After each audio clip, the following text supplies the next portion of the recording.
সীমান্তে সোনার বিস্কুট এবং টোটো গাড়ি সহ তরিকুল ইসলাম গাজী নামে এক পাচারকারীকে আটক করে তেঁতুলিয়া শুল্ক দপ্তরের হাতে তুলে দিল বিএসএফ। সীমান্তে আবারও বড়সড় সাফল্য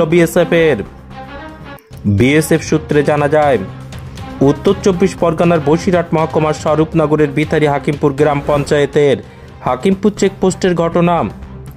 তরিকুল ইসলাম গাজী নামে ওই পাচারকারী আজ একটি টোটো গাড়ির মধ্যে 6 পিস সোনার বিস্কুট বাংলাদেশ থেকে ভারতে পাচার করার চেষ্টা করছিল। ঠিক সেই সময় বিএসএফের 112 নম্বর ব্যাটালিয়নের সীমান্তরক্ষী বাহিনী গোপন সূত্রে খবর পেয়ে হাকিমপুর চেকপোস্টের টোটো গাড়িটিকে আটক করে।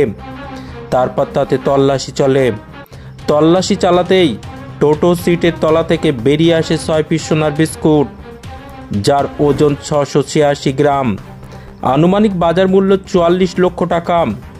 টোটো সোনার বিস্কুট সহ ধৃত পাচারকারীকে তেঁতুলিয়া শুল্ক দপ্তরের হাতে তুলে দিয়েছে বিএসএফ। এমএস নিউজ বাংলা চ্যানেলের পরবর্তী খবর সবার আগে পেতে ইউটিউবে চ্যানেলটি সাবস্ক্রাইব করুন, ফেসবুক পেজ ফলো করুন, ফলো বাটন ক্লিক করুন, সেই সঙ্গে খবরটি ফেসবুকে প্রচুর পরিমাণে শেয়ার করুন।